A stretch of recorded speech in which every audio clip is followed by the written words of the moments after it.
मी इतकी खुश का असेल बरे, काय ते पुढे सांगतेस.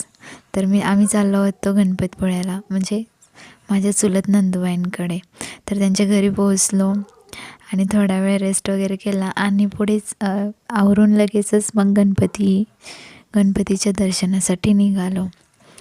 तर बाईकवरूनच निघालो होतो आम्ही गणपतीपुळ्याला. तर पाहू शकताय तुम्ही किती मस्त असा व्ह्यू दिसत आहे. मस्तच, खूप छान वाटते आणि म्हणूनच मी इतकी खुश होते, का तर गणपतीपुळ्याला जायला भेटणार आहे म्हणून.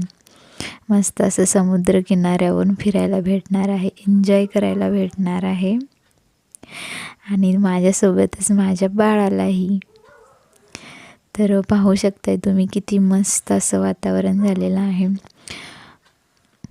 त्याच्यानंतरने आम्ही पोहोचलो गणपतीपुळ्यामध्ये. गर्दी पाहू शकताय तुम्ही, खूप गर्दी होती.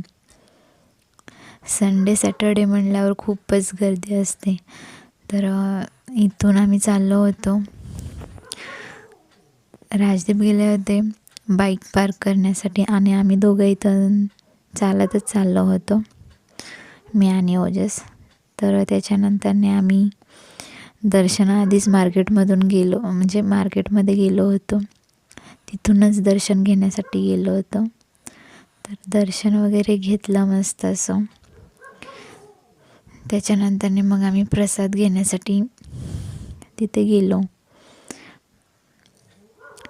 इथला प्रसाद मला खूप म्हणजे खूप आवडतो. प्रसादासाठी पण लाईन लागली होती, पाहू शकताय तुम्ही. खिचडी भात, लोणचं आणि बुंदी असा प्रसाद होता. तर त्याच्यानंतरने मग आम्ही बीचवरती आलो. थोडा वेळ मस्त असं एन्जॉय केला. ओजसलाही खूप छान असं खेळू दिलं. त्याची आम्ही भांडी घेऊन गेलो होतो, खेळणी. तर तो इतका रमलेला ना त्या समुद्रात, म्हणजे पाण्यामध्ये बाहेर येण्याचं काही नावच काढत नव्हता. तर असा झाला आमचा दिवस. चलो बाय.